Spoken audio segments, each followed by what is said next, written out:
and the Israeli hard-right government has a mandate. I gotta be careful the way I say this. They're gonna try to ethnically cleanse Gaza. Yep. I mean, I don't use that term lightly, okay? They're talking about basically removing 2.5 million people from there, okay? And honestly, they have a mandate to go seek justice and revenge. They do.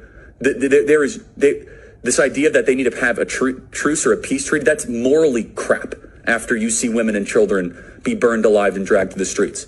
But there are some serious questions here, Patrick. And let me tell you, my pattern recognition over the last 5 years has become pretty sharp.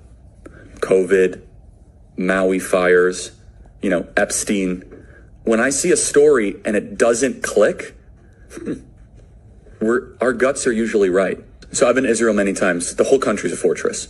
When I first heard this story, I still had the same gut instinct that I did initially. I find this very hard to believe. I've been to that Gaza border. You cannot go 10 feet without running into a 19-year-old with an AR-15 or an automatic machine gun that is an IDF soldier. Right, the whole country is surveilled, and so let me just kind of go through this. We don't talk about Israeli politics very often, and most Americans don't know this.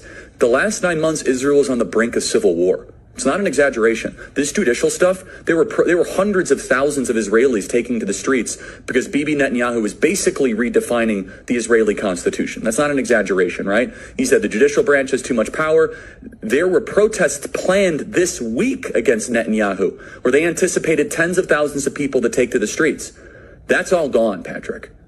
Netanyahu now has an emergency government and a mandate to lead. I'm not willing to go so far that saying that Netanyahu knew or there was intelligence here. But I think some questions need to be asked.